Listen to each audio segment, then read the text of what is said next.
¿Qué tal? Muy buenas noches al público televidente. Estamos en una nueva versión de este su programa Conversemos.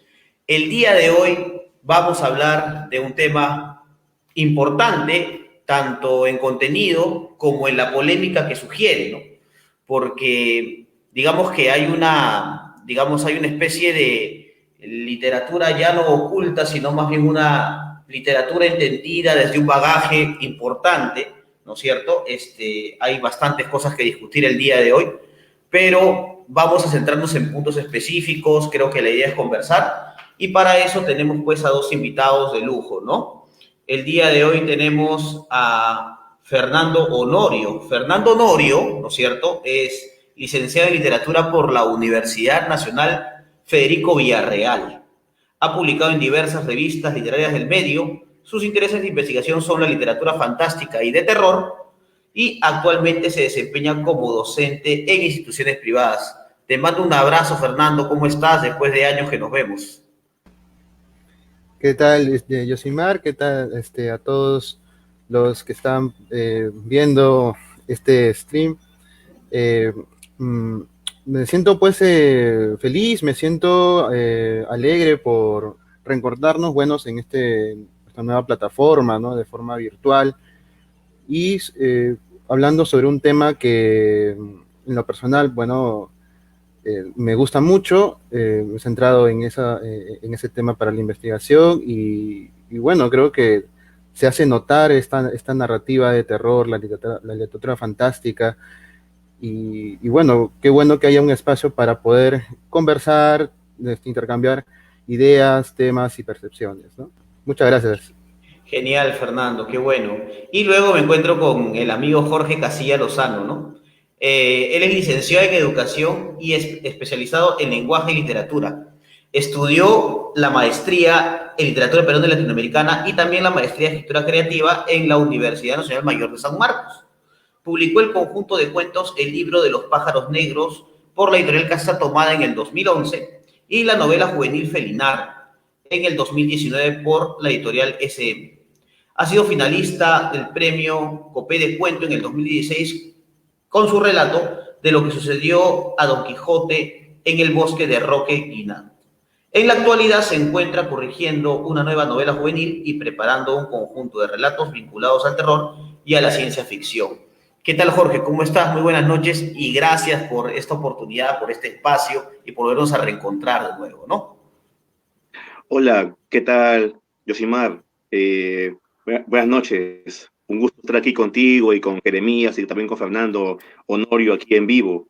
Eh, es muy bonito, creo, estar aquí compartiendo experiencias o conceptos sobre terror y lo fantástico, ¿no? Espero poder aportar mucho esta noche. Gracias.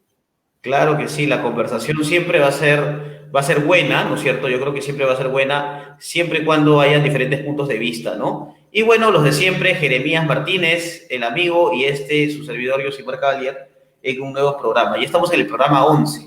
Empezamos este programa como una cuestión así, como una reunión de patas, ¿no es cierto? Como una reunión así como vamos a ver qué pasa, ¿no? Primero la idea era como rajar un poco de las instituciones educativas que no nos han bajado el sueldo, pero luego salió como algo bastante curioso y la gente se ha ido animando de a poquitos, ¿no es cierto? La gente por ahí nos ve bastante, entonces es agradecerle mucho eso, de verdad. Y bueno, yo voy a empezar planteando algunos temas o algunas aristas y creo que para la gente que entienda, ¿no es cierto?, un poco sobre lo del tema de la narrativa de terror, ¿no? Es importante entender de repente cómo empieza esta narrativa de terror y de dónde parte la narrativa de terror, ¿no? No sé, de repente por ahí, Jorge, si tienes de repente alguna referencia sobre cuáles son, no exactamente los orígenes, sino de dónde parte el concepto del terror, por ejemplo, o la narrativa del terror, o cómo tú te adentraste, por ejemplo, a la narrativa del terror. Y luego continuemos con Fernando y luego con Jeremías.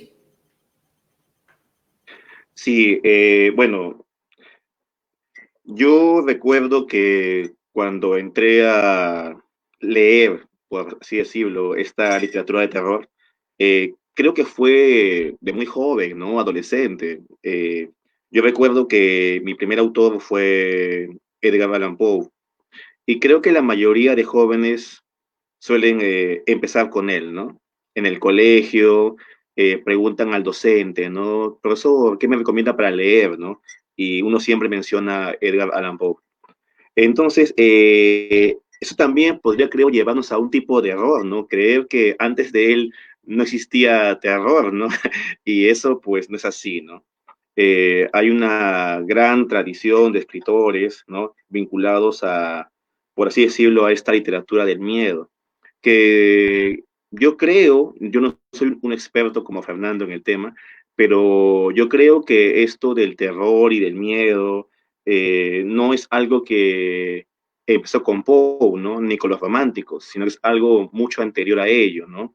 Incluso cuando uno lee antiguos mitos griegos, ¿no? Puede encontrar hechos terribles, ¿no? O leyendas de otras culturas, como de la India o de Egipto, ¿no? Entonces, yo, pues, en cuanto a mi experiencia, creo que esta literatura es algo muy vinculado al humano desde, no sé, pues tiempos remotos, ¿no? Eh, y yo comencé con Poe, ¿no? Y luego ya comencé a leer autores como Quiroga, King, y por supuesto Lovecraft, y bueno, Ligotti, último, y por ahí unos cuantos más, ¿no? Eso podría yo aportar por el momento. Genial, Jorge, excelente. Fernando, bueno, nos conocemos desde la universidad y lo peculiar es que siempre te he visto con ropa oscura. Era raro alguna vez verte con un polo blanco o con de repente otro tipo de vestimenta, ¿no? Y curiosamente, creo que eso, digamos, la diferencia forjó de repente la amistad, ¿no? Porque éramos un grupo bastante bueno en la universidad, sobre todo muy aparte de la literatura y de las discusiones, ¿no? Siempre habían cosas que aportar, ¿no? Y yo siempre he sabido de que tú te has vinculado por lo tenebroso, por lo siniestro, por lo oculto. ¿Cómo así viene contigo el tema de la literatura de terror, ¿no? Sí, Yosimar, bueno, ahora que me pongo a pensar y recuerdo mi infancia, creo que estaba rodeado de monstruos desde que era pequeño, o sea, influenciado por la televisión, también por promocionales de algún tipo de producto, o chocolate o snack, ¿no? Que te traían pues y te regalaban una especie de muñequito y, y me daba curiosidad pues de dónde sale este animal, este monstruo, como una especie de minotauro, centauro, y creo que eso fue el inicio de mi fascinación por el terror. Creo que eso me llevó a no sé, la mitología griega, y bueno, las lecturas complementarias del colegio. Ya había leído varios libros de mitología griega, mitología romana, egipcia, y estas figuras, estos prodigios, me comenzaron a fascinar mucho más. Quizás el libro que me ha marcado mucho también para poder elegir la carrera haya sido La Divina Comedia, que si bien no es catalogada como un libro de terror, ¿no? O sea, podemos ver ahí el concepto de la muerte, el concepto de la tortura, el concepto de lo gráfico, de lo violento. O sea, tiene pasajes calificados de terror, horror, espanto, y poco a poco, pues esas referencias, ese libro me llevó a otros, y luego comencé con la literatura gótica. También en el colegio nos recomendaron Edgar Allan Poe, y encontré pues un estilo narrativo diferente que dista de lo clásico, que te muestra pues un mundo que te asombra, ¿no? Y yo creo que una buena literatura es aquella que te asombra y también te insta a investigar y a buscar otras referencias, ¿no? Y creo que eso, ¿no? Sumado también a otras industrias culturales como la música, el cine, como te decía, los cómics también formaron este gusto y también la elección de estudiar este tipo de narrativas. Genial, Fernando. Qué bueno, porque ahora, por ejemplo, me das a conocer algo que de repente yo no sabía, ¿no?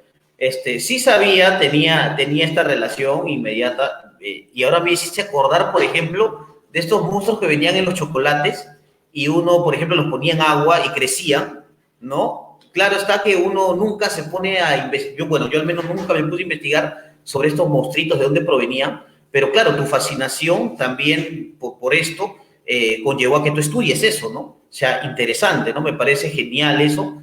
Y bueno, Jeremías, estás acá también para un poquito conversar, dialogar, y también supongo que estás acá también, digamos, no solamente porque eres parte del programa, sino porque también en algún momento te ha fascinado el tema del terror, ¿no es cierto? Y cómo se origina esta situación de, digamos, el terror en la literatura, ¿no? Ajá. Gracias, Simar, y buenas noches, ante todo, ¿no? A Honorio y a Casillas, ¿no? Casillas lo conozco, ya hemos tenido el placer de trabajar juntos, un buen jefe, la verdad, recomendable, recomendable. Bueno, sí, con respecto a la pregunta, ¿no? Me ha hecho acordar también lo que dijo Honorio. Quizá también otro antecedente que se pueda tener es la Biblia, pues, ¿no? En la Biblia ahí encontramos otros monstruos, ¿no? El Apocalipsis, de repente es el capítulo más terrorífico que encontramos, ¿no? Dentro de en esta historia. Bueno, y también la Divina Comedia, ¿no? Esta tortura. Eh, yo quería preguntarles, ¿no?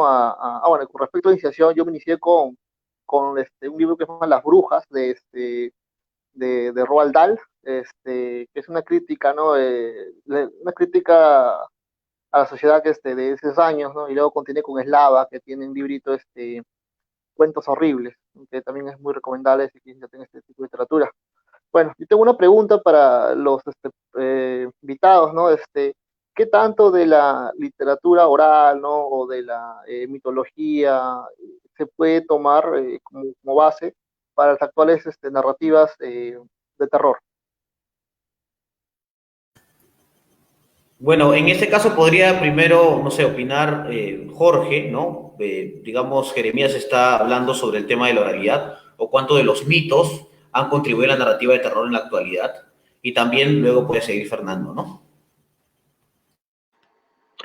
Ya. Bueno, en cuanto a los mitos, como fuente, tal vez se refiere Jeremías, ¿no? Tal vez así lo entiendo. Bueno, para empezar, en el Perú contamos con una gran tradición oral, ¿no? Y de cuentos tanto costeños, andinos, selváticos. Realmente todo nuestro país está lleno de cuentos y de mitos y de leyendas, y muchas son terroríficas, ¿no? Yo recuerdo que hace poco, no sé en qué diario, publicaron cuentos sobre por ejemplo, Chuyachaquis, sobre Pistacos, no sé si lo recuerdan, ¿no? Entonces, yo creo que sí, o sea, estos mitos siguen vigentes, ¿no? Tanto de forma oral como de forma escrita, ¿ya? Ahora, cómo influyen en los autores de hoy ya es otra cosa, ¿no? Muy diferente, ¿no? Para eso habría que revisar los textos publicados en los últimos años, ¿no? Yo no sé si realmente, bueno, no me he leído todos los libros de terror publicados en el país, pero lo que he leído, ¿ya? Lo que he leído, lo último que he leído, no he encontrado tanto de ello. De repente Fernando me va a contradecir, él no lo sé, ¿no? Pero yo no he encontrado tanto, ¿ya? Eh, Eso es lo que podría comentar. Yo sí creo que los mitos, tal vez en general, ¿no? De todas las culturas, han influido, ¿no? En los autores, ¿no? Por ejemplo, hay un cuento de Borges que está muy vinculado a los mitos, ¿no? Por ejemplo, La casa de Asterión, ¿no? Con esta idea del monstruo minotauro, ¿no? Por ahí tal vez, ¿no? O también la idea esta del laberinto, ¿no? También presente en otro cuento borgiano, en Abejacán el Bojarí, ¿no? Entonces, yo creo que sí, que los autores de hoy conocen sus mitos, pero creo que hay muchas fuentes para crear un cuento de terror, ¿no? Como planteaban, está el cine, está la televisión, hasta los comerciales, como planteaba, ¿no? Fernando, ¿no? Y la vida misma, ¿no? Por ejemplo, el desempleo ya es algo de terror, ¿no? O que Claro, también que te descuenten tu sueldo, ¿no? Está bien terrorífico. O Claro. llegar a fin de mes y que tu cuenta no alcance para pagar el departamento, ¿no? O el alquiler, ¿no? Entonces, Así el es. terror también, sí, tiene fuentes antiguas, pero también tienen fuentes actuales, ¿no? Eso, Mm. eso creo por el momento, ¿no? Genial, Fernando. ¿Y tú qué crees, Fernando, con el tema de la oralidad, las fuentes orales o los mitos y la repercusión dentro de la narrativa de terror, ¿no? Sí, Jorge había mencionado a Borges, sí, yo también lo tenía en mente. Borges pues, toma el tema de la mitología griega y le da pues una vuelta, ¿no? Te sorprende. Esa es la genialidad de Borges, o sea, te sorprende a partir de algo que todo el mundo conoce, como es el mito de Teseo y el Minotauro, ¿no? Y, y lo genial de Borges es que le da esa palabra, le da voz al monstruo, ¿no? Generalmente el monstruo es considerado pues un ser alejado de la cultura, un ser alejado de una lengua, de la incivilización, pero Borges nos plantea ahí un monstruo con un sentimiento, con una idea, con algo que decir. Entonces, sí, es la tradición oral, la mitología, no solamente griega o europea, sino también latinoamericana, está plagada de estos seres, ¿no? Yo recuerdo que hace algunos años había leído una pequeña antología de Altazor, editorial Altazor, que se llamaba Achachau, ¿no? Y recopilaba unos cuantos cuentos de tradición y leyendas andinas, ¿no? Y para mí fue genial conocer, ¿no? Estos seres como las cabezas voladoras, eh, la llama, ¿no? Que representa el incesto, las brujas andinas, las brujas de la costa, o sea, estos seres que creo que actualmente los autores están revisitándolos y poniéndolo como protagonistas sobre todo en cuentos. No he visto mucho en novela, de repente me equivoco, pero, pero sí, o sea, el miedo está desde que apareció el hombre y observó a su alrededor y no supo explicarse. Entonces, las explicaciones a esas oscuridades epistémicas, biológicas, eh, crean pues estos monstruos, ¿no? Eh, y sí, o sea, la mitología, las tradiciones, las leyendas de los pueblos está plagado de estos seres que representan de alguna forma nuestros miedos más íntimos y de la misma comunidad. Ahora, yo tenía una duda y voy a secundar a lo que decía Jeremías.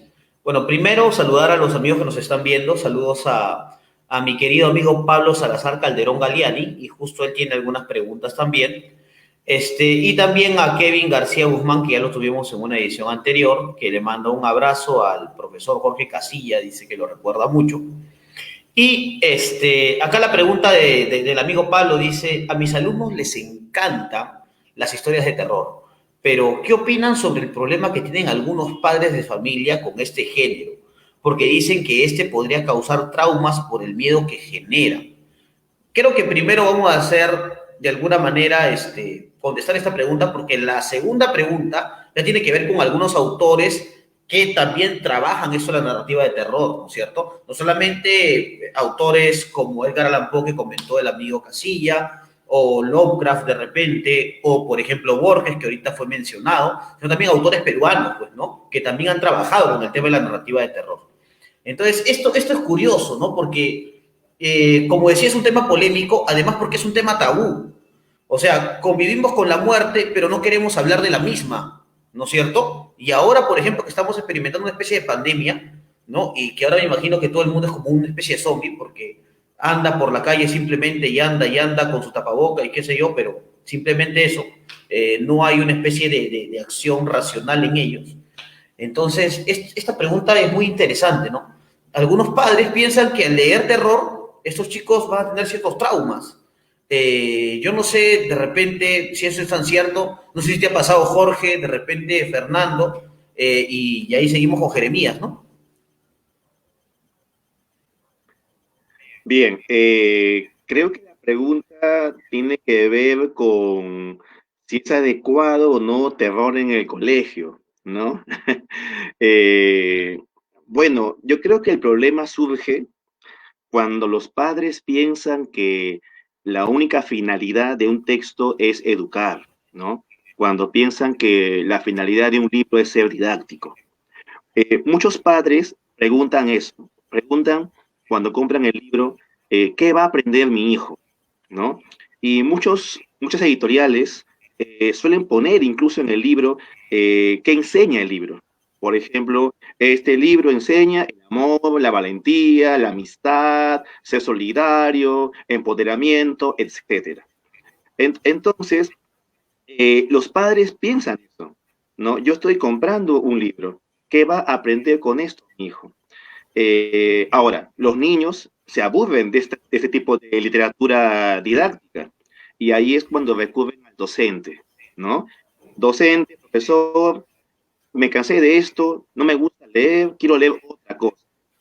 Y es curioso porque los niños saben de terror, saben de fantasmas y saben de un montón de monstruos que suelen googlear o suelen mirar en YouTube, ¿no?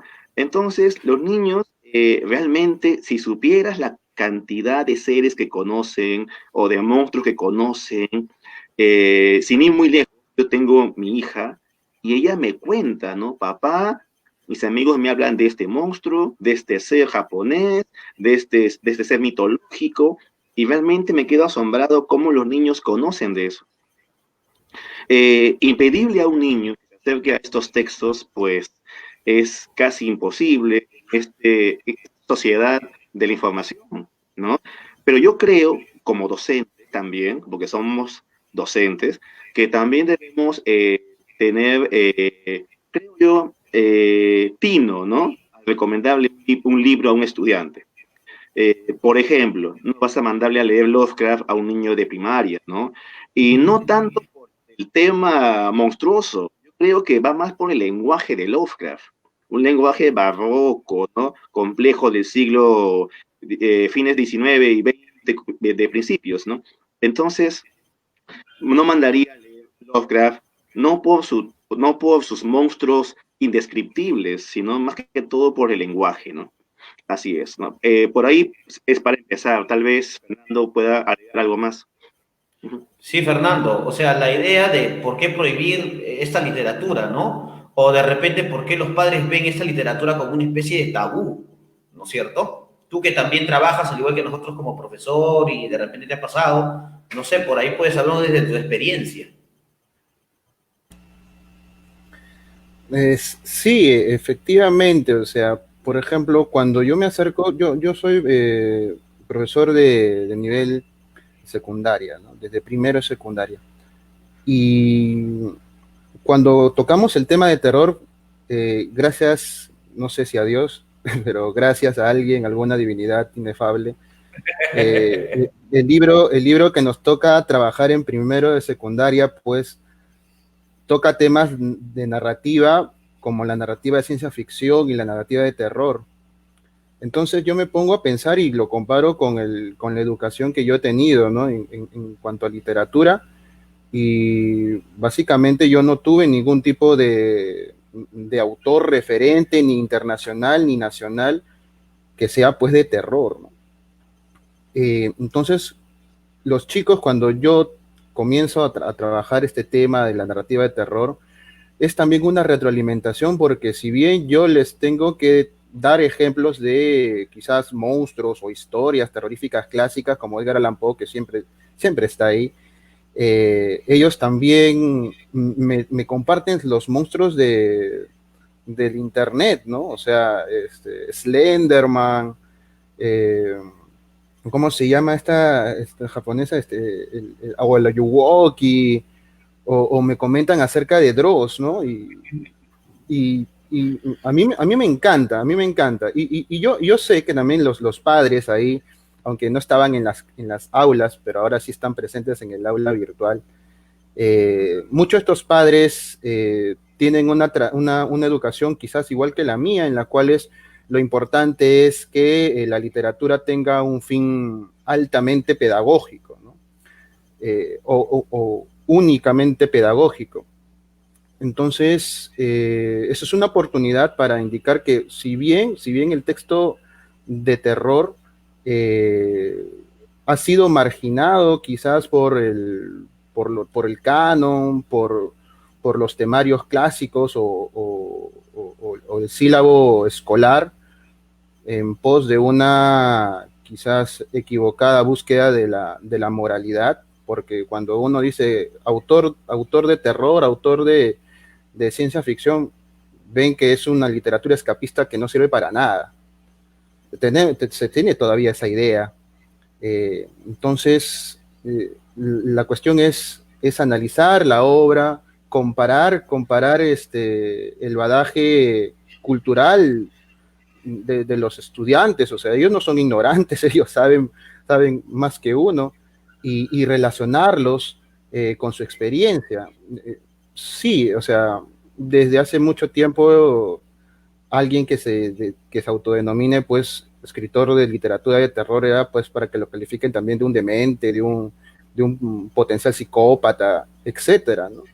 Hay como decía Jorge, hay un tabú, hay un recelo que afortunadamente se está rompiendo. Y creo que buena parte de esta destrucción de los mitos, de lo perjudicial de la literatura de terror, sea pues también parte de la crítica, que se está dando cuenta que efectivamente hay una narrativa de terror que es estimable, que no solamente es una narrativa para asustar y listo, o efectista, sino que detrás de esa parafernalia monstruosa o de misterio hay discursos que se pueden analizar, ¿no? Pero sí, o sea, como docente tengo esa oportunidad para poder, quizás, entre comillas, desmitificar este tipo de narraciones, ¿no? Genial. Jeremías, ¿y tú qué piensas? Porque de todas maneras en esos programas que hemos venido dando, ¿no es cierto? También se habló un poco de los libros que son vetados por el tema de la propia sexualidad a veces, ¿no? Sé que no es un tema, pero sé que no es un tema afín a lo que estamos hablando ahora, pero creo que sí son temáticas que de repente, como ustedes dicen, tanto Jorge como Fernando, son temáticas que subestiman la inteligencia de los propios alumnos. Creo que ahí es básicamente un llamado de atención. No sé qué dices tú, Jeremías. Claro, concuerdo con lo planteado por Castillo y Honorio, ¿no? Sí, se suele considerar, se suele juzgar a los niños o a los jóvenes con criterios muy antiguos, ¿no? Como la inocencia, como la ingenuidad, ¿no? Con todo lo contrario, ¿no? O de repente con el aislamiento, ¿no?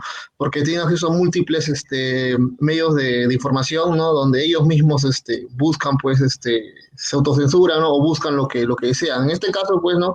El Internet, el YouTube, ¿no?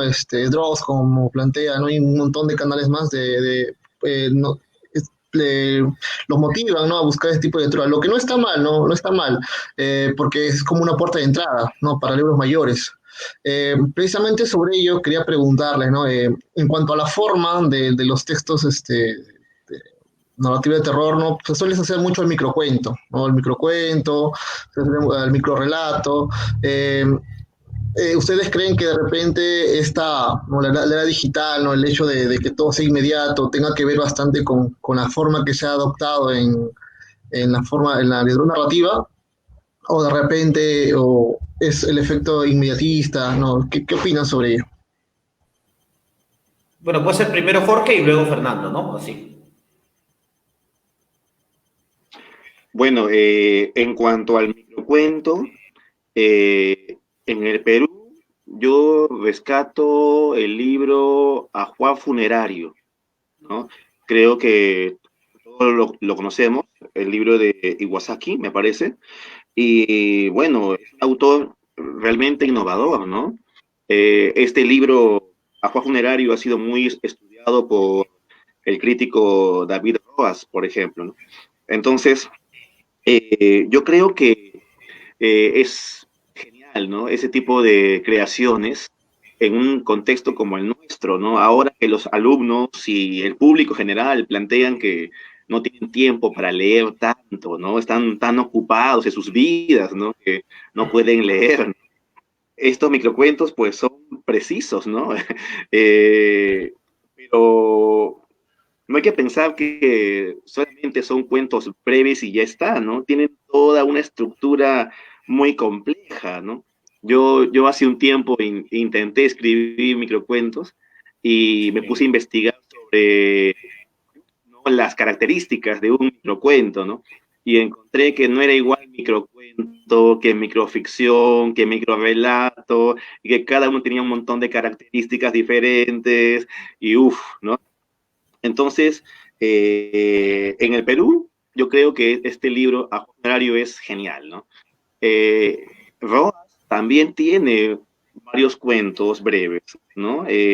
No me acuerdo el nombre en este momento de su último libro, pero lo publicó en Páginas de Espuma.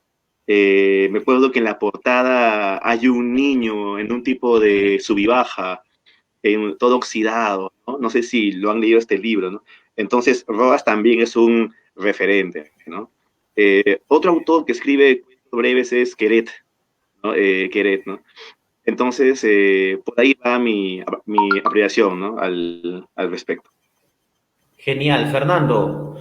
Pero ¿cuánto de la bueno, del microcuento tiene que ver también con lo de terror, ¿no? Con la narrativa de terror, ¿no? Yo creo que también puede entenderse más o menos por ahí, ¿no? Claro, tampoco es que todo sea, no es que todo cuento, todo microcuento sea terrorífico, ¿no? Hay de Claro. diferentes temas, ¿no? Eh, en el caso de Agua Funerario, la mayoría de cuentos tiene que ver con terror, ¿no? Pero no es algo común en los libros, ¿no? Hay diferentes temas para un microcuento, ¿no? Hay muchos cuentos hasta de humor, ¿no? De humor y hasta de temas cotidianos, ¿no? Pero, no sé, Fernando, creo que estoy que quito tiempo. Sí, antes que contestes, Fernando, yo recuerdo, Jorge, que tú escribiste un microcuento que participó, recuerdo, en una especie de microrelato de la Municipalidad de Lima y tenía mucho que ver también con el tema del terror, ¿no? Que era básicamente fantasmas hablando digamos, dentro del metro de Lima, ¿no es cierto? Diciendo que qué genial que ahora hayan ampliado, ¿no es cierto?, un tramo porque ahora sí van a poder llegar más rápido al cementerio, ¿no? Esas almas como que naufragaban por allí, ¿no es cierto?, flotaban y qué bien que se daba una nueva ruta, ¿no? Me gustó mucho porque tenía ese cambio, ¿no? De lo terrorífico a lo cómico, a lo gracioso, a lo divertido. Solamente para acotar eso, ¿no?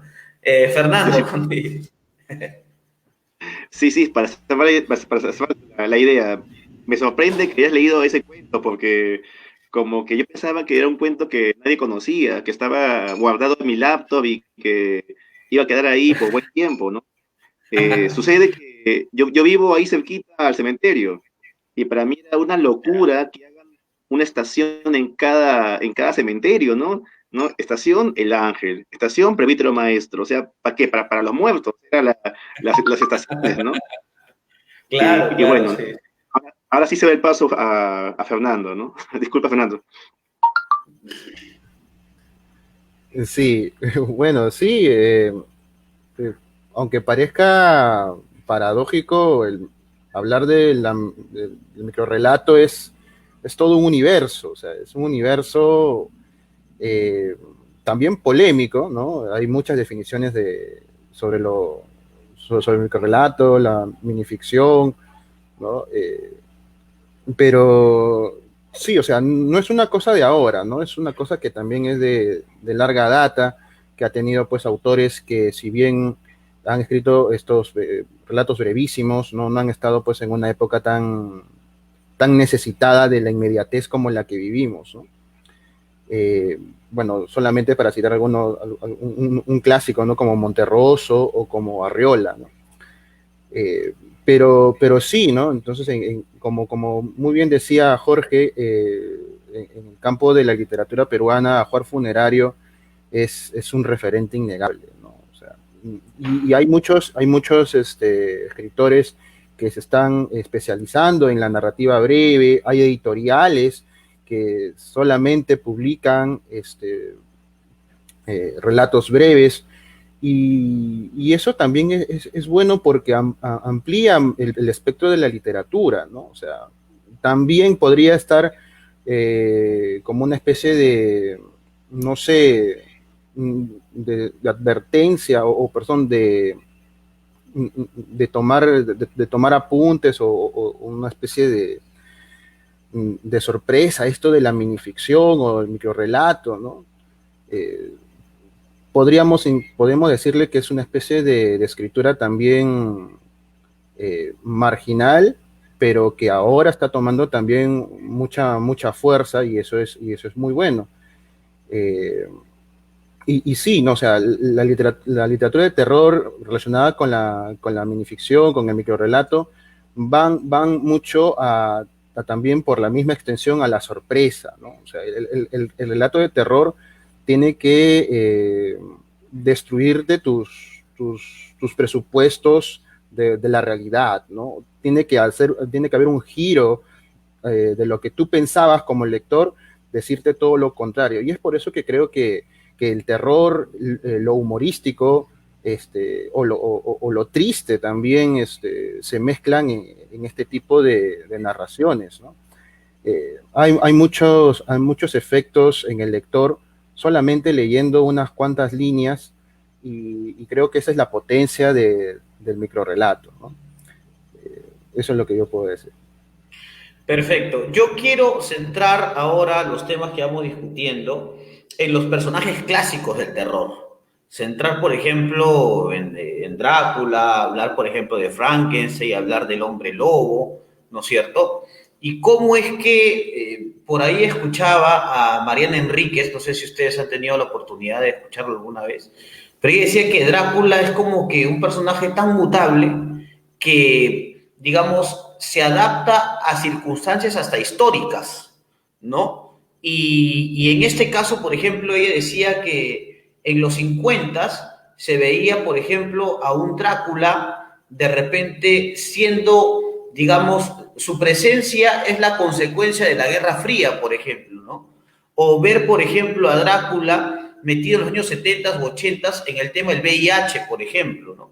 Hasta la saga infame, por ejemplo, de Crepúsculo, ¿no? Hacía una especie digamos, de un panorama así general de Drácula, pero ¿cuánto de, por ejemplo, este personaje de Drácula, digamos, es tan fidedigno o tan real o, digamos, o tan básico o tan fundamental, mejor dicho, dentro de la narrativa de Bram Stoker, por ejemplo, ¿no? ¿Cómo llega el concepto de Drácula a Bram Stoker? Porque sé que antes de Bram Stoker hay escritores que han hablado sobre Drácula. Creo que Bram Stoker es uno de los últimos de finales del siglo XIX.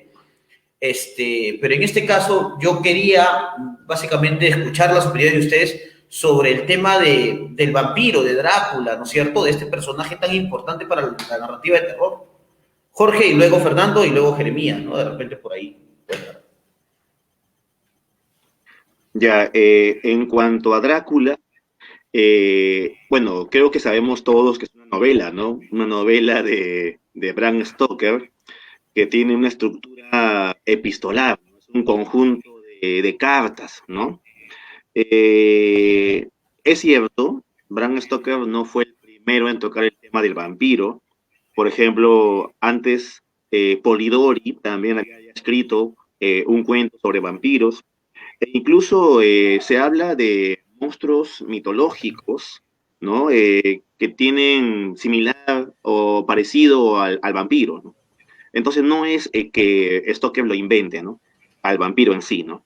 Pero yo creo que lo que hace Stoker es consolidar, ¿no? Es un conjunto de influencias y crear este tipo de personaje, ¿no? El conde en su castillo, un lugar tenebroso, que puede transformarse en lobo, ¿no? O en un montón de animales, ¿no?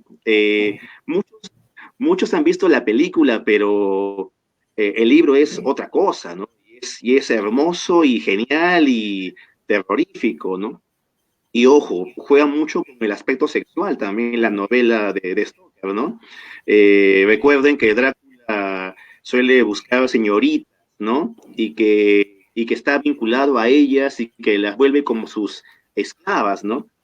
Entonces, luego de Stoker, ¿no? Hay autores que van a continuar con el vampiro, pero lo van a, yo creo, adaptar a su contexto. Como tú decías, ¿no? Este vampiro se puede transformar o se puede adaptar al contexto, ¿no? Hay otro libro famoso, Entrevista con el vampiro, Así que es, sí. y que fue llevado también al cine, me parece que actúa Brad Pitt, ¿verdad? De vampiro, ¿no? ¿Estoy bien? ¿Estoy Sí, mal? No me acuerdo. sí, sí, sí, es verdad. Y bueno, hay diferentes vampiros hasta que llega esta saga de Crepúsculo, ¿no? El vampiro joven, no, bueno, la verdad, no me gusta mucho esta última entrega, esta modificación. Bueno, cada escritor hace lo que le plazca, ¿no? Pero no sé, yo realmente ya no sé de qué va a tratar otro libro de vampiros, no sé, vampiros niños, creo que también hay ya vampiros niños. La verdad no, no soy muy optimista con este monstruo, ¿no? Yo creo que cada monstruo tiene un tipo de contexto y tocarlo otra vez y modificarlo también puede cansar o también puede deformar eh, tal vez ese inicio o esa base, ¿no? Eh, bueno, eso es en cuanto al vampiro. Ahora, Ujú. en cuanto a otros monstruos, yo no sé para qué escribir hoy un cuento de fantasmas, ¿no? No sé si a alguien le dará miedo, ¿no? Eh, yo como que soy muy escéptico en cuanto al uso del monstruo en la actualidad, ¿no? Incluso del mismo zombie, ¿no? O sea, tantos cuentos de zombies hay, zombies en Japón, zombies en la Edad Media, zombies en la antigua Grecia, zombies en Orgullo y Prejuicio, o sea, ya por eso, o sea, no sé qué está pasando, ¿no? Y eh, bueno, mejor lo dejo ahí, no quiero renegar, por favor. Paso a Fernando. Disculpe. Claro, yo creo que lo que dice Jorge es que a veces tanto digamos, se utiliza un tema que hasta ya llega al hartazgo en algún momento, ¿no? O sea, como que el tema ya un poco cansa. Y además, si no se tiene que decir, o si no se dice nada nuevo sobre el personaje, entonces como que ya tiende a ser tan repetitivo y tan usual que pierde precisamente eso que deben tener los cuentos de terror, que sería en todo caso la sorpresa, ¿no? O lo oculto, o lo oscuro, ¿no es cierto? Eso es lo que creo que al final llama mucho la atención en este tipo de cuentos.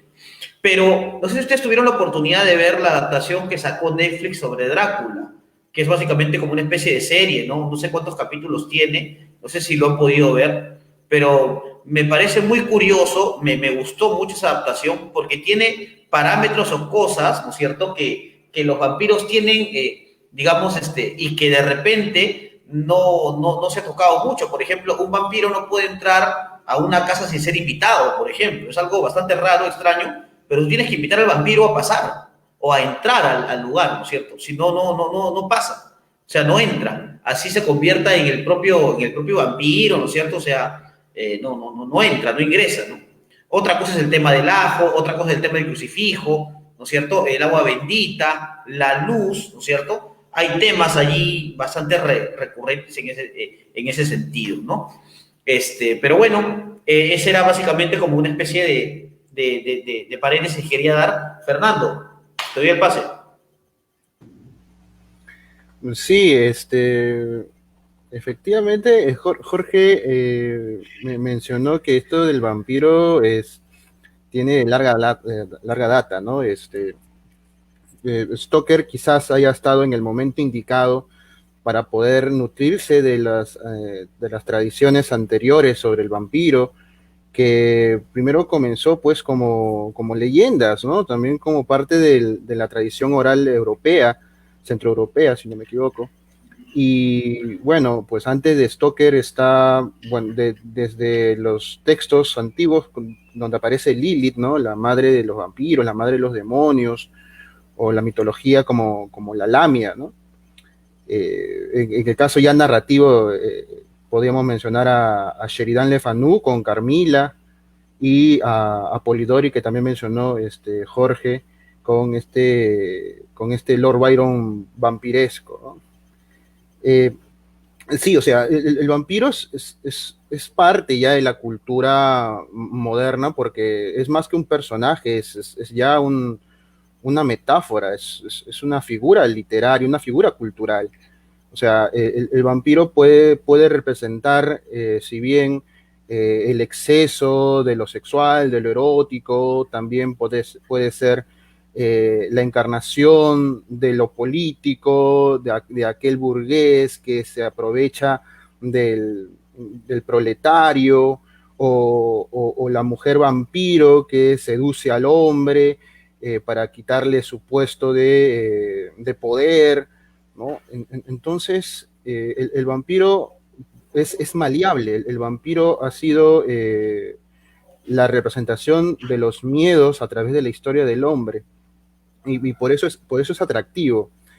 Eh, Ahora, también me hicieron recordar que le hice una pregunta a un escritor español estaba preguntando estaba haciendo unos tops, ¿no? de vampiros. Entonces yo le digo, ¿cuál sería pues tu top de los peores vampiros? Y cuando veo su top, yo pensaba encontrar pues a Edward Cullen de Crepúsculo. De Crepúsculo. Y no estaba. Y entonces yo sabía cuál era su relación con este tipo de vampiro. Entonces yo le digo, pero ¿por qué no pones a Edward Cullen si tú lo odias? Y me dice, pues no, es que lo que pasa es que yo no lo considero vampiro, yo lo considero un hada. Y tú me has preguntado sobre vampiros. Entonces, sí, lo que pasa con Crepúsculo es que tergiversar la figura del vampiro, ¿no? O sea, es un monstruo, el vampiro es un monstruo, ¿no? Y como monstruo es una amenaza. Si le quitas esa condición de amenaza, esa condición sobrenatural, incluso los de Anne Rice, si bien van más para la narrativa o la temática erótica, sí sigue considerándose una amenaza el vampiro. Entonces, acá Edward Cullen es el perfecto cristiano que quiere esperarse hasta el matrimonio, que quiere ser abstinente, o sea, brilla en la oscuridad. O sea, es un poco cuestionable cómo han tratado a Edward Cullen, pero también quizás atendiendo a las exigencias del mercado o de la misma autora, o bueno, ¿no? Y eso también, por un lado es bueno y por el otro lado es malo. Es bueno porque hace que el mito del vampiro todavía siga presente en nuestra retina, pero es malo cuando se cae, como Jorge Casillas dijo, en la repetición, en los clichés, en las malas adaptaciones, en las, bueno, o sea, atendiendo pues a contextos actuales, es correcto, pero no le quiten la esencia de lo que era el vampiro, ¿no? Que es un monstruo. Ahí, si quieres hacer un relato de monstruos, tomando a los clásicos como es el vampiro, o inclusive los fantasmas, o ya, bueno, el zombie. Ahora el autor tiene que darse a un estudio adecuado de la figura y leer sin nutrirse de la narrativa actual, ¿no? Creo que es un requisito indispensable para no caer pues en estas repeticiones o estos clones innecesarios que suele parecer.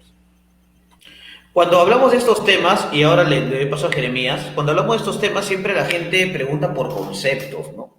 Por ejemplo, Kevin dice cuál sería la diferencia entre el terror y el horror, ¿no? ¿Cuál es la diferencia, ¿no? O por ejemplo, un comentario de, digamos, que dice como madre, ¿no? A propósito de lo que estábamos hablando hace un rato sobre el tema de si se debe leer o no se debe leer esa narrativa de terror en los colegios. Acá mi primita querida, ¿no es cierto?, me dice un saludo desde aquí, dice, como madre me parece genial que mis hijas puedan leer cualquier tipo de género para que así puedan desarrollar su imaginación y creatividad. Dice, ¿no? A ellos les encanta experimentar nuevas aventuras y qué mejor una obra o libro de terror o misterio. Yo creo que este tema siempre va a enganchar bastante, ¿eh? Es como, yo recuerdo cuando hice leer en cuarto de secundaria Los Inocentes de Osvaldo Reynoso, en un colegio prácticamente cristiano, católico, apostólico, romano, ¿no? Los chibolos leyendo el libro de Los Inocentes en el baño para que la asesora no los viera leyendo, ¿no? Una cosa así. Creo que el mismo efecto pasa con la narrativa de terror, ¿no? Yo me ponía a pensar un poco en la muerte. Convivimos con la muerte, ¿no es cierto? Ahora que Vizcarra, parece que viviéramos en una distopía ahora, ¿no? Bajo este concepto. Que Vizcarra dice que ya todos nos vamos a contagiar, que la ministra dice que de repente el asintomático contagia cuando respira, ¿no es cierto? A menos de 2 metros. Entonces hay que decirle al asintomático que no respire, porque si no nos va a contagiar a todos. Entonces, el asunto aquí es, convivimos con la muerte, pero la temática de la muerte también aborda la narrativa del terror. O sea, podemos convivir con la muerte y tenemos el concepto de la muerte, pero ver un muerto, eso causa extrañeza, causa temor y también de alguna manera origina o es un pretexto para el tema de la narrativa de terror, ¿no? Quiero hablar de la temática de la muerte dentro de la narrativa de terror, ¿no? Si por ahí de repente Jorge y Fernando y de repente Jeremías pueden soltar algunos libros que toquen el tema de la muerte, pero de una manera tan original que de repente uno diga, oye, sí, ¿no? Puedo recomendar este libro a la gente que nos está viendo porque me parece genial cómo toca el tema de la muerte o el tema de los muertos de repente, ¿no? Por allí. Jorge y luego Fernando.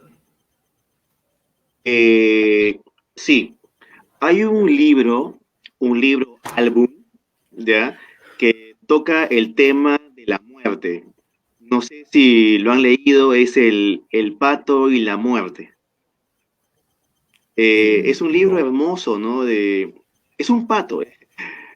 No, si me dan un segundo lo traigo para mostrarlo al público. ¿Sí? Claro, sí, cómo no, cómo no. Sí, Creo que no, mejor ya no. Sí. Sí, A ver, un claro. segundo, ¿ya? Sí, bueno, Fernando, tú de repente puedes ir Mientras apoyando, sí. Ya. Sí, bueno, creo que si hablamos de la muerte, creo que los textos religiosos en primer lugar te dan una visión muy interesante, ¿no? Desde los textos bíblicos, el libro de los muertos, egipcios, ¿no? El libro tibetano de los muertos, que te hablan acerca pues de inframundos, que te hablan acerca de mundos subterráneos, incluso el Popol Vuh, ¿no? Que da una cartografía sobre el reino de Xibalbá, ¿no? El reino de los muertos.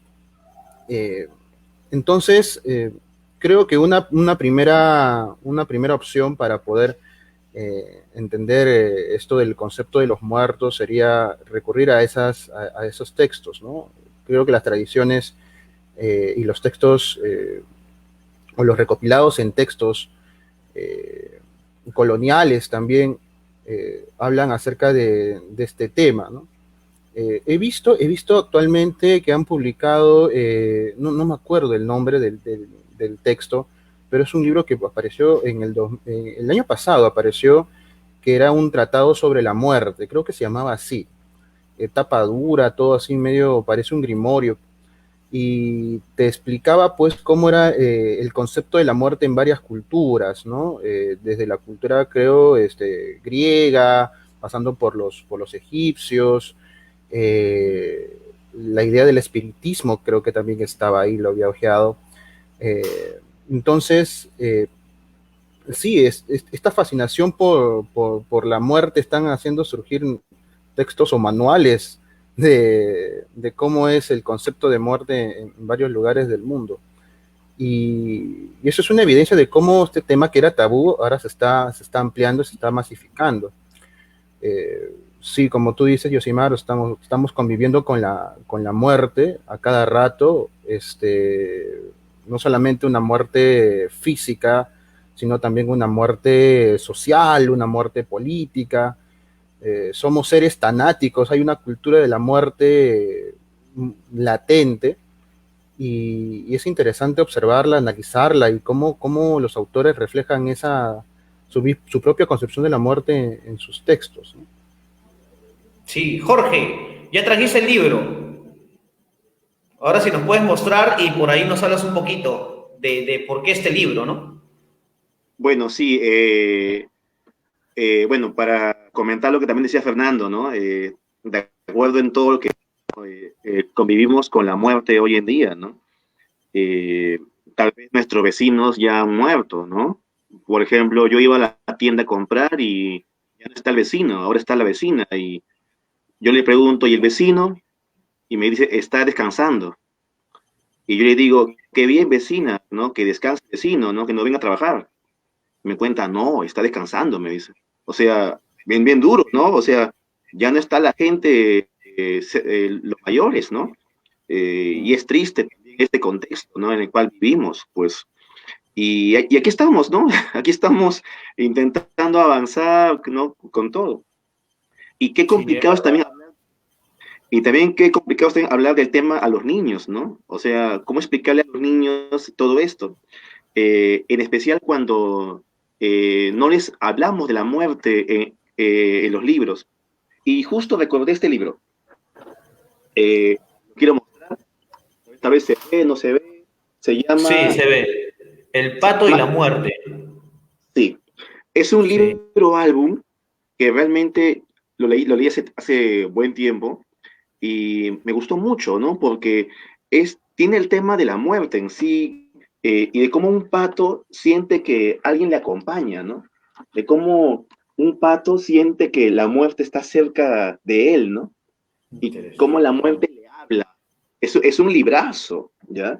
Yo tuve la suerte de asistir a unos talleres de libro álbum en la Casa de la Literatura y bueno, y nos mostraban estos libros geniales, ¿no? Y me acuerdo que se lo conté a mi hija y le gustó mucho, pero también se puso triste, ¿no? Cuando el pato parte al más allá, ¿no? O, Mm. y así, ¿no? Yo creo que si alguien quiere leer un libro para sus hijos, si alguien tiene niños pequeños y le quiere hablar de la muerte, este libro es genial, ¿no? El pato y la muerte, Pato y la ¿no? muerte. Genial, buen dato, Jorge. Excelente. Y aparte del pato y la muerte, por ejemplo, ya para un público de repente mucho más experimentado, o de repente de mayor edad, ¿qué libro de repente por ahí le podrías recomendar para que enfoque el tema de la muerte, ¿no? Yo recuerdo mucho los conceptos de Freud, el duelo y la melancolía, ¿no es cierto? Que también hablaban un poco de la transición, ¿no? De cómo convivimos con el concepto de muerte, ¿no? Sabiendo además de que en algún momento vamos a morir, ¿no? Bueno, en todo caso, ¿qué otro libro por ahí nos puedes recomendar, Jorge? De repente, aparte del pato y la muerte. De hecho, lo voy a buscar ahora que termine el programa. Hay algunos libros para niños que tienen ese tema, ¿no? No tengo a la mano ahorita, pero ese tema está como que se trabaja bien, bien para niños en algunos casos, ¿no? Ahora, para adultos, la verdad es que no sabría qué darle a un adulto para que lea sobre la muerte, ¿no? Se supone que los adultos están preparados para esto, ¿no? Pero no es cierto, o sea, nadie No. está preparado para la muerte, creo yo, aunque ya no pienso tanto en eso realmente, como que ya me estoy acostumbrando a esta convivencia, a esta nueva normalidad, ¿no? Como que ya tengo la idea de que cualquier día me voy, ¿no?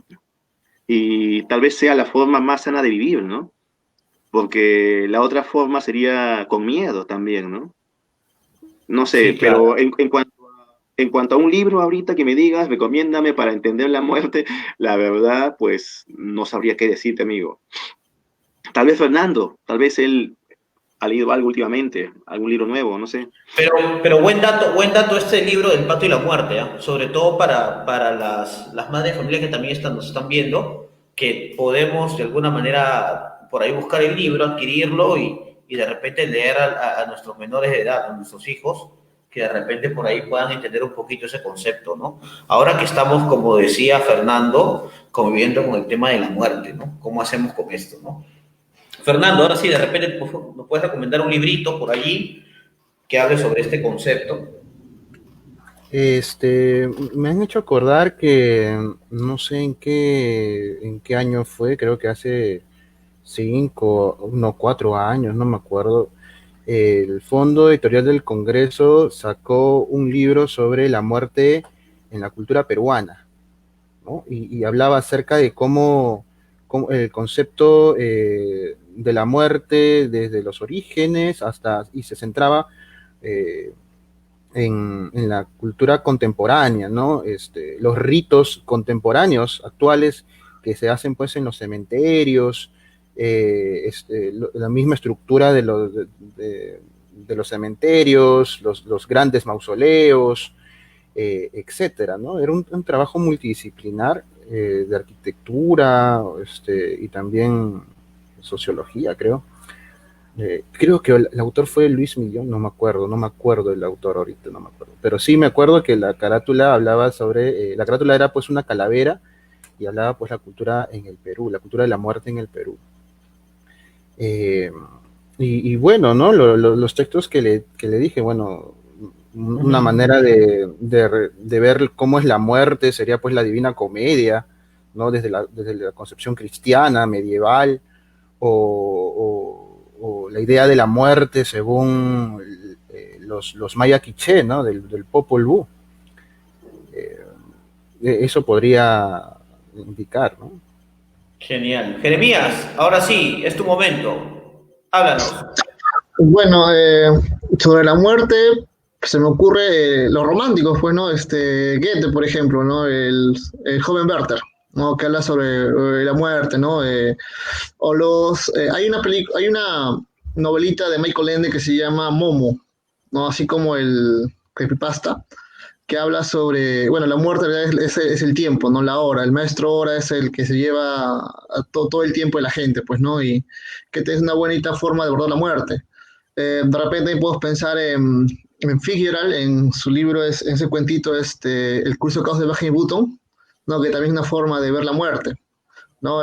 Bueno, se me ocurren esos tres, pero sobre todo los románticos me parece que son los que abordan mejor el tema de la muerte. ¿No?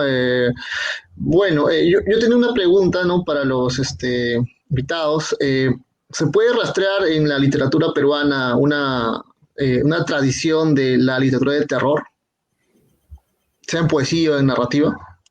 Justo iba a preguntar eso, pero me quitaste la pregunta, hermano, pero ya está. Para Jorge y luego para Fernando.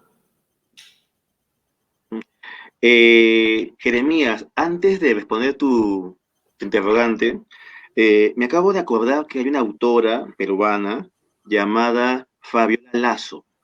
Ella publicó el año pasado una novela infantil llamada Padre Rumi. Y lo comento por qué, porque su novela trata de la muerte y de cómo nos quedamos aquí a sufrir por la muerte de otros, ¿no? O sea, vinculado al luto, ¿no? Y trata de un niño, pues, que pierde a su padre, ¿no? Y cómo lo extraña todo esto, ¿no? Y es un libro, creo que también podría servir a los que están viendo esta transmisión, a los padres o madres que quieran comprar un libro para su hijo, ¿no? O hija, ¿no? En cuanto a la tradición literaria del terror, bueno, contamos con autores importantes, ¿no? Uno de ellos, el que yo estoy seguro que va a mencionar Fernando, es Clemente Palma, ¿no? Clemente Palma es un referente que sí o sí hay que nombrarlo, ¿no? Y es más, tiene un cuento de vampiros, pero creo que se llama el cuento Vampiras, ¿no? O Vampira, me parece que se llama. También muy interesante, ¿no? Y también tiene cuentos sobre lo paranormal, ¿no? No sé si se acuerdan que estuvo de moda estas películas sobre lo paranormal, que se mueve la Sí. silla, se mueve la escalera. Bueno, todo eso estuvo también muy vigente hace un siglo. Hace un siglo se hablaba de esta posibilidad de poder contactar a los muertos, ¿no? Y Clemente Palma, que vivió hace unos 100 años más o menos, tiene cuentos sobre ese tema, ¿no? Como el cuento Mors ex Vita, ¿no? Y bueno, un referente es Clemente Palma. Ahora, el mismo Ricardo Palma también cuenta con Sí. tradiciones que tienen este tema, por así decirlo, terrorífico, ¿no? Tiene, eh, yo recuerdo que hay una tradición que trata de cómo un artista mata a un aprendiz en una cruz, ¿no? Eh, y así, ¿no? E incluso antes también debe haber más, ¿no? No, no sé, eso es lo que yo podría aportar, ¿no? Ahora en la actualidad hay una, hay una gran cantidad de autores que están incursionando en el terror, ¿no? Uno es Hans Rothgesser, ¿no? Que escribe mucho sobre zombies, ¿no? Y bueno, tal vez ese es creo mi aporte, ¿no? Ah, y no olvidarme del amigo Carlos Saldívar. Claro, Carlos, Carlos Bolívar. Carlos Saldívar es un escritor muy prolífico, ¿no? Sí. Escribe mucho este autor y suele publicar en las redes sociales, ¿no?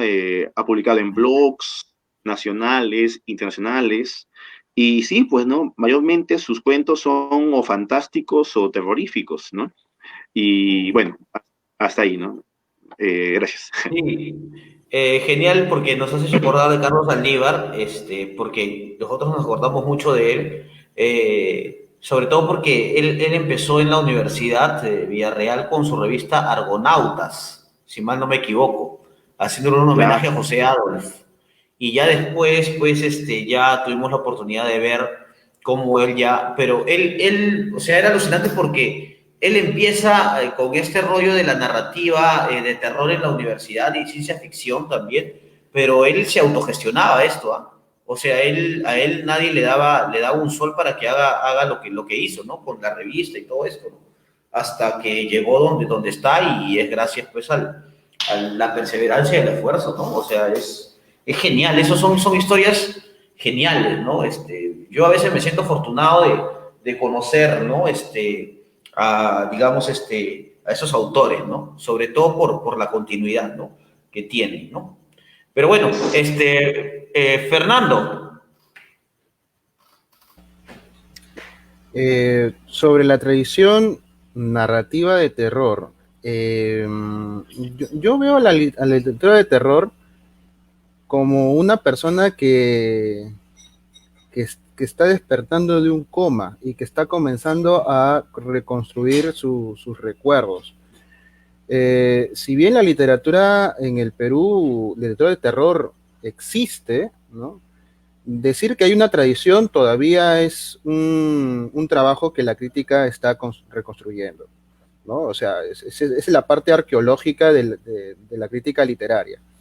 Entonces, para poder tener un panorama de la tradición de la literatura de terror, o sea, el investigador tiene que sumergirse en las bibliotecas, leer las revistas, las publicaciones periódicas de época, y sacar una lista quizás o parámetros para indicar si tal cuento es catalogado como ciencia ficción, lo fantástico o de terror, ¿no? Entonces, yo considero que un buen texto para podernos adentrar en esta búsqueda de la tradición y que tienes una buena propuesta es este texto, ¿no? Es el texto no sé si se ve, de Elton Honores, La Ah, civilización del sí. horror. ¿Claro? Ujú. Elton acá en este libro nos habla de autores como por ejemplo Francisco Ibáñez, Catalina Recabarren, el mismo Clemente Palma, ¿no? Y bueno, Clemente Palma va a ser el referente principal, ¿no? Para hablar de una narrativa de terror peruana, ¿no? También Jorge mencionó a Ricardo Palma, ¿no? Pero sí, o sea, el mismo Abraham Aldelomar, que también está jugando entre el terror y la ciencia ficción, cuentos distópicos como Finis de Solatrix, ¿no? Ujú. Eh, También acá tengo a esta autora que recientemente la habían editado, Maquinaciones, ¿no? Sí, sí lo vemos. Sí, Lastenia Larriba, que tiene pues unos cuentos que hablan sobre la muerte y cómo hay cuentos de fantasmas y cómo estos muertos salen para reencontrarse con sus familiares, ¿no? O sea, podríamos decir que sería una especie de atisbo de una narrativa zombie en el Perú, ¿no? Pues está para el debate. Eh, es muy importante también para rastrear la literatura de terror, las antologías, ¿no? Me recuerdo las antologías de Buendía, la misma antología de Harry Belavan, y llegando pues hasta la época contemporánea, pues creo que también es clásico, ya es un texto que se tiene que leer, repensar, ¿no? Y hablar de ello, que es para tenerlo bajo llave de Carlos Carrillo. Es también notable la producción literaria de José Wich en los espectros nacionales, de Sandro Bocio, de Jorge Casilla, presente también, eh, de Hans Rosinger, también mencionado, y también de editoriales que están apostando más, están dando más apoyo a este tipo de narración, ¿no? Por ejemplo, Editorial Altazor, Editorial Cthulhu, que se especializa pues en narrativa de horror, eh, Pandemonium también, Aeternum, y Sujultu, claro, Editorial Cthulhu. ¿no? Sí, y bueno, ya están, son editoriales independientes, pero que apuestan por esta narrativa y hacen que los autores tengan más plataformas, además de las plataformas virtuales, como los blogs o también audiolibros o narraciones en YouTube, que también se puede rastrear. Eh, y como te digo, ¿no? O sea, la narrativa de terror ahorita está entre reconstruir su pasado, ¿no? Y forjar un futuro, ¿no? Estamos en esa situación. Y ahí la chamba es arqueológica. La chamba es arqueológica y la chamba también de los autores de renovarse y refrescar estos géneros que por lo general pues son traídos de Europa, de Norteamérica, pero también le dan una personalidad latinoamericana y peruana en este caso, y ese es el mérito. Bueno, yo voy a, bueno, para ir cerrando ya el tema, ¿no es cierto? Vamos a ir cerrando. Acá la pregunta nos hacía también el amigo Pablo Salazar Calderón y nos decía, ¿qué opinan sobre la novela El viaje que nunca termina de Carlos Calderón Fajardo? Y hablando de Carlos Calderón Fajardo, que siento que es un referente también, ¿no es cierto? Claro que no es un autor que solamente ha escrito terror, pero sí ha escrito cosas de terror, por ejemplo, Sarah Helen, El fantasma nostálgico, ¿no es cierto? Y otras más. ¿no? No sé si ustedes han tenido la oportunidad de leer este libro, El viaje que nunca termina. Yo, la verdad, no lo he leído. Me gustaría en algún momento, pues leerlo, pero sí he leído a Carlos Calderón Fajardo, desde los relatos policiales, ¿no es cierto?, de él, hasta desde La conciencia límite último, ¿no es cierto?, hasta Playas, por ejemplo, El hombre que mira el mar, ¿no es cierto?, El fantasma nostálgico, ¿no?, la trilogía de Sarah Helen, que lo sacó Altazor precisamente. Y no sé si ustedes tienen alguna referencia de Carlos Calderón Fajardo, en este caso Jorge, de repente Fernando. Hola, sí, en cuanto a Calderón Fajardo, yo tuve el honor de hablar con él en la última feria del libro que él asistió. Para mí fue Más o un menos, ¿en qué año honor, fue eso, ¿no? Hablar Jorge? con este autor.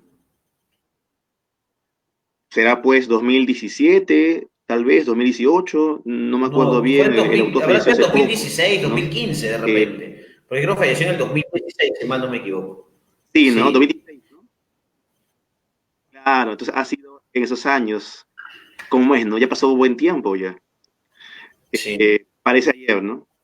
Pero yo recuerdo con claridad que lo vi a él sentado en el stand y firmando libros. Yo estaba justo paseando con mi amigo Iparraguirre por allí y me acuerdo que lo vi al autor y me acerqué con él a conversar.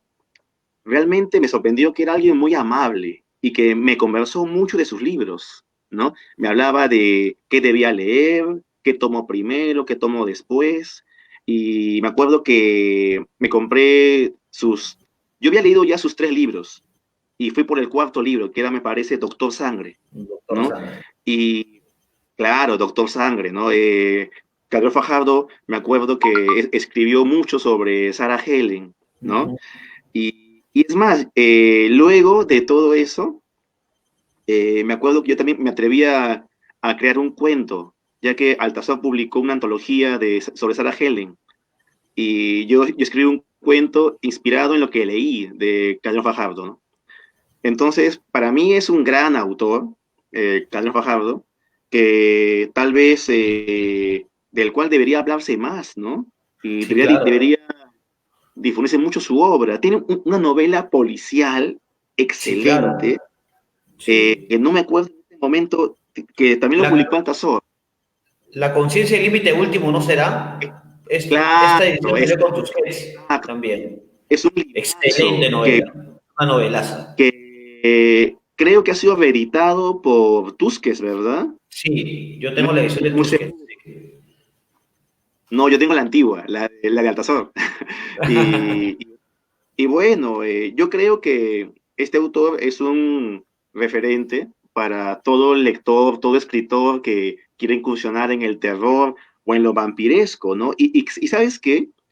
Yo creo que es una muestra también de que este tema de los vampiros no está agotado, ¿no? O sea, a veces da ganas de decir que sí, que está agotado, pero mira, o sea, este autor incursionó en el tema y lo hizo muy bien y realmente hasta uno puede sentir algo de miedo incluso, ¿no?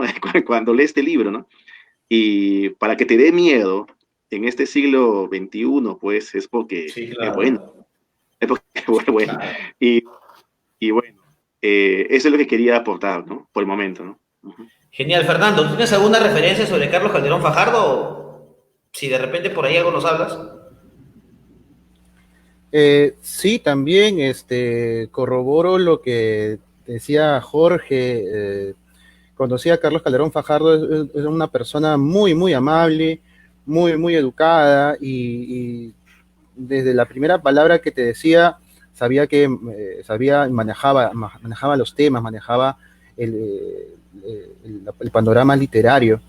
Eh, Efectivamente, hablando con Calderón Fajardo, ¿no? Justo yo sin saber, ¿no? Porque en esa época era todavía estudiante, estaba investigando un poco, pero no tanto, entonces yo me encontré con una edición de El viaje que nunca termina.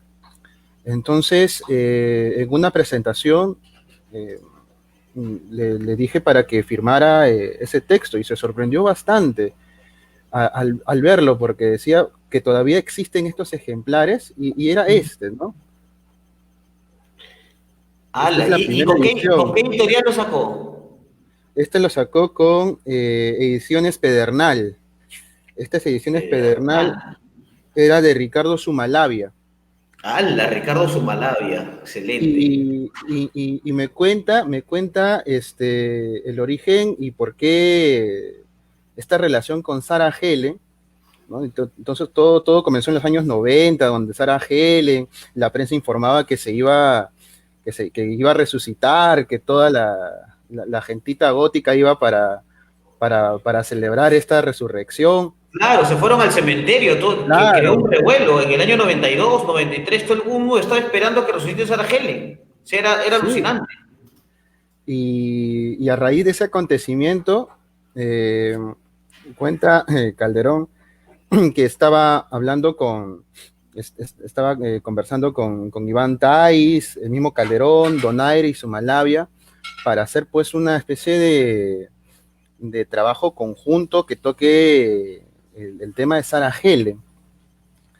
Y bueno, ¿no? Estaba el proyecto, ¿no? Un proyecto pues muy atractivo, muy bacán, pero bueno, ya cada uno de ellos eligió su camino literario y fue Calderón Fajardo, pues, quien se anima a escribir sobre Sarah Helen, ¿no? Y aparece este primer librito, que luego se convertiría, pues, en una saga. Y más adelante publicaría José Donaire Doble de Vampiro, también influenciado por el tema de Sarah Helen. Y sí, ¿no? Jorge tiene razón, o sea, si bien la figura del vampiro es una figura arquetípica que puede tomar tópicos o características en varios relatos a través del tiempo, con esta novela, Calderón Fajardo nos da a entender nos demuestra que se puede hacer cosas nuevas, interesantes, ¿no? Y también relacionadas con nuestro contexto sobre temas y personajes universales, ¿no? Entonces, yo me quedo con una frase que decía Elton justo en el Doctor Sangre, en la presentación de Doctor Sangre, ¿no? Decía que Calderón Fajardo es el gótico máximo, ¿no? El vampiro mayor, ¿no? Que ya los escritores de literatura gótica ya dejen de escribir porque Calderón ya lo dijo todo con esta saga. Y sí, ¿no? O sea, es también un autor que que debemos leer más, reconocerlo más. Su obra es amplia, ¿no? Y bueno, ¿no? Es también un referente ineludible de la literatura fantástica y de terror. Así es. Bueno, Jeremías, te damos el pase y ya para ir cerrando ya el programa. Claro, bueno, yo solamente tengo que agregar, ¿no? Que felicitar porque que Faldo Fajardo es un narrador memorable, ¿no? Murió hace ya muy poco. También lo vi en la FIL, ¿no? Y también conocí a Casillas, me acuerdo. Cuando presentaba Gigas, si no recuerdo, 2015 si fue. Eh, este, yo tengo una pregunta, ¿no? Bueno, y primero un dato, ¿no? Justamente sobre esa novela que están hablando de La Colección Límite Último, va a haber una tesis de maestría, ¿no? Que lo está haciendo Polasto, ¿no? Y que trata sobre ella, ¿no? Y bueno, esperemos que sea un buen homenaje para el maestro. Yo tengo una última pregunta para los dos. ¿Qué me pueden decir sobre Lima como escenario de terror, ¿no? De una digamos, un escenario para una narrativa de terror, ¿no? Estoy pensando, por ejemplo, hace tiempo leí una novela sobre zombies en Miraflores. No recuerdo bien quién es el autor, pero se puede adaptar pues para ese urbano limeño, ¿no? A través de esa narrativa de terror, ¿no? ¿Ustedes qué me dicen sobre eso? ¿Qué piensan? O de repente ejemplos sobre ello. Jorge, ¿puedes empezar tú? Sí, bueno, yo creo que ya se ha hablado mucho de Lima, ¿no?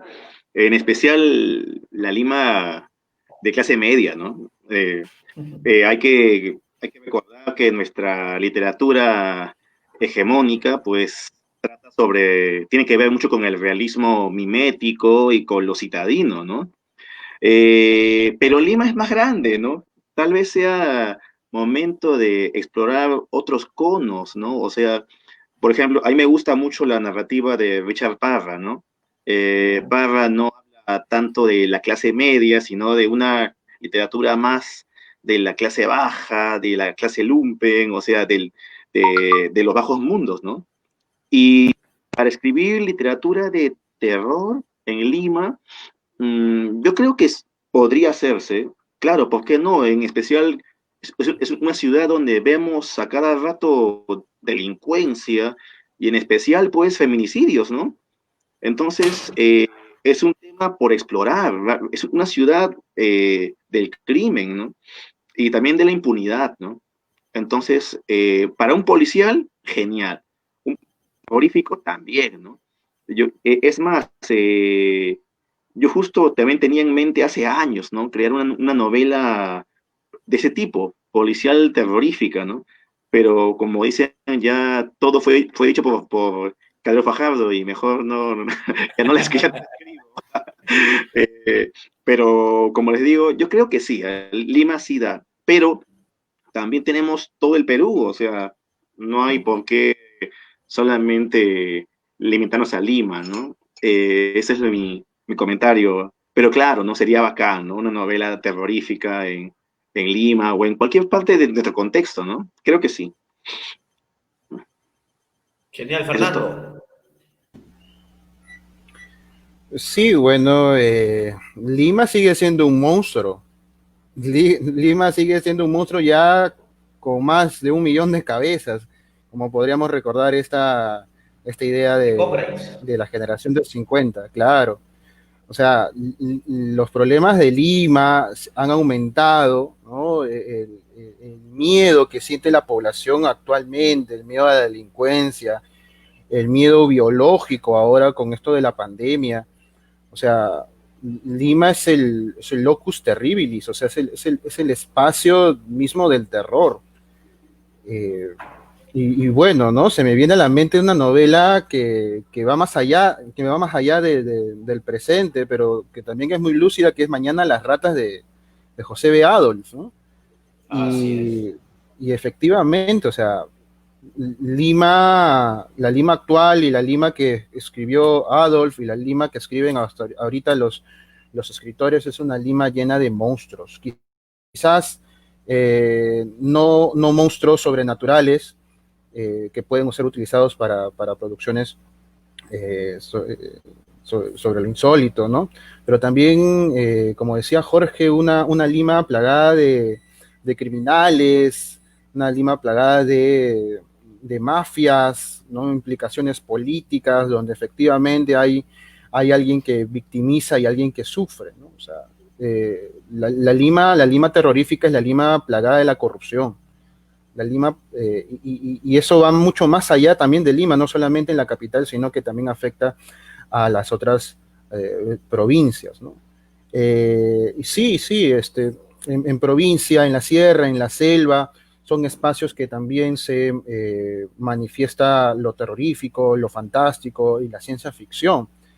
Si no me equivoco, es una narrativa que también está explorando y que está presentando una editorial llamada Editorial Trazos, ¿no? La parte amazónica, y, y está reactualizando y rescatando autores clásicos de la zona y también manifestando a la gente, nosotros los capitalinos, de que existen más monstruos allá, más monstruos más allá que el Chuyachaki, ¿no? O la Ayaymama, ¿no? El Runamula o las mismas sirenas, ¿no? La narrativa provinciana actual también está desarrollándose en el tema de los zombies, sino se me viene a la mente, no sé, solamente un autor, Apolín, ¿no? Y sí, o sea, el Perú es un buen espacio para la narrativa de terror y los autores nos están demostrando eso, ¿no? Actualizando estos tópicos clásicos, modificándolos y poniéndolos en contextos muy cercanos a nosotros, y creo que esa cercanía con con el miedo, con lo desconocido, hace que se identifique la sensación del terror, ¿no? Genial, muy bien. Yo les estoy eternamente agradecidos, Jorge, te agradezco mucho por el espacio, por el tiempo, Fernando también. Ha sido una charla, la verdad, bastante productiva porque de estas charlas nosotros sacamos bastantes títulos, bastantes autores que repensar también, autores que de repente en algún momento vamos a homenajear. Se nos ha quedado en el tintero, por ejemplo, hablar sobre las leyendas urbanas, ¿no es cierto? También se nos ha quedado en el tintero, por ejemplo, hablar de autores como Lovecraft, aunque se tocó el día de hoy, algo se tocó de él, algo se habló. Digamos, por allí no hablamos de repente de Mary Shelley, ¿no es cierto? Y hay algunos autores que de repente podríamos tocarlos en otra edición. Yo estoy seguro que para octubre, precisamente, de repente para el 31 o antes, de repente podemos hacer otro programa de estos, ¿no? De repente, por allí podemos no solamente invitarlos a ustedes, sino de repente incluir, ojalá que Marcia para esa época tenga su cámara, porque le invité y me dijo que había tenido problemas con su cámara, ¿no? Marcia Morales. Entonces, ojalá que de repente por ahí el maestro Elton también se nos una, sería genial. O si no, invitarlo pues a José Wich también, de repente, ¿no? Y hacemos una conversación bacán, porque son temas que no se acaban, son temas que al contrario se van discutiendo y por allí podemos de repente formar la discusión, que eso sería lo importante.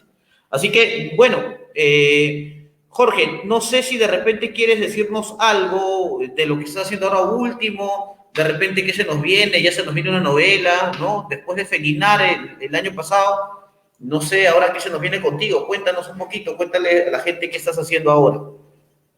Aparte de renegar, ¿no? Lógicamente con el trabajo, ¿no? Aparte de eso, ¿qué? Sí, bueno, yo estoy un poquito, bueno, tengo un poco de envidia, ¿no? A otros colegas, ¿no? Hay colegas que han aprovechado esta pandemia para escribir mucho, Sí. ¿no? Yo he estado enfermo prácticamente en toda la pandemia, ¿no? He estado delicado en mi casa, ¿no? Y bueno, y cuando estuve ya mejor de salud, pues no quería hacer nada, ¿no? Y creo que es algo que tenemos muchas personas, ¿no? Que hay un tipo de sentimiento, de sensación de cansancio, agotamiento, de querer dormir y no sé, no despertar, ¿no? Pero en este último mes, en este último mes recién como que me he puesto las pilas, ¿ya? Y Ya. estoy leyendo y escribiendo y me encanta eso, como que me he puesto horarios, me he puesto metas y, eh, y bueno, estoy que escribo bastante y hasta me sorprendo yo también, ¿no? Me quedo de amanecida escribiendo y como que ya no hay ese sueño de antes, ¿no? Así que si todo va bien, para el próximo año ya tengo un nuevo libro juvenil y si todo va bien, voy a corregir los cuentos que he estado publicando en antologías. Genial. Porque si bien es cierto, no he publicado en un libro así completo, he estado colaborando con un montón de antologías y creo que sería apropiado de una vez reunir los cuentos y publicarlos, ¿no? En una colección, ¿no? Claro. Claro. Además, deberías agregar ese cuento que te dije ahora que me acordé de este microcuento. Deberías agregarlo de repente en una edición. Porque me gusta el cambio temático del horror a lo gracioso, a lo entretenido, ¿no? O a lo anecdótico también, ¿no? Por Sí, ahí de repente puedes aceptar la humilde opinión de este servidor. sí, muchas gracias, Josimar. De hecho. Genial. Fernando, ¿qué estás haciendo? ¿Qué se nos viene? Bueno, aparte de renegar, todos renegamos del trabajo, ¿no? Todos renegamos que nos han bajado el sueldo, pues, ¿no? Y ahora luchamos de repente cómo será ahora el verano, ¿no? Estamos con el terror del verano, ¿no? Porque ahí baja completamente la chamba, ¿no? Ahora, ¿qué se nos viene del verano? Uy, imagínate. No, sí, bueno, en esta pandemia, aunque uno pensaba de que iba a tener más tiempo para hacer lo suyo, ¿no? Al fin y al cabo, el teletrabajo te consume más tiempo de lo que era pues una clase presencial. Y el tiempo que tenías al fin y al cabo resultó siendo una ilusión también. Bueno, de mi parte yo sigo trabajando en las instituciones. Pronto va a aparecer un nuevo libro del maestro Carrillo, en el cual tengo ahí una participación, una breve participación, muy honrado de parte del autor. Y, y bueno, esperando que pronto salga a la luz. Fue muy gustoso leer su nuevo producto. Y nada, ¿no? Seguir investigando y seguir trabajando. No soy autor, no soy escritor, pero estamos ahí también eh, revisando los textos y volviendo a lecturas que se habían dejado pues en otros Sí tiempos. eres escritor, lo que pasa es que te da pudor publicar. En algún momento hemos conversado, ya te he dicho, tienes que publicar algo, de repente por ahí se puede hacer algo, ¿no? De todas maneras hay algo que se puede sacar. Oye, gracias Fernando, gracias Jorge por el espacio, por el tiempo. Jeremías, tu despedida. Bueno, muchas gracias a los dos por dedicarse 1 hora y casi 2 horas de su tiempo, ¿no? A esta conversación. Final es muy recomendable, ¿no? Ley con gusto, ya hablaremos, Jorge, sobre ello. Eh, bueno, gracias, Honorio, ¿no? Primera vez que te veo, que converso contigo, ¿no? Y la verdad, espero que haya una segunda vez, ¿no? Tal vez ya no virtualmente, pero con sus chelitas, ¿no? En el Tuzui, que nunca he ido al Tuzui, quiero ir al Tuzui. Más bien, No, ya no existe, hermano, ya es fantasma, ya no hay Tutuy. Es parte de las vidas Sí, urbanas de Lima, entonces ya. ya no hay, Hay ya que eres una verdulería, hermano. caray. Bueno, y también, Sí. ¿no? ¿Te has dado cuenta que no han preguntado por Carlos?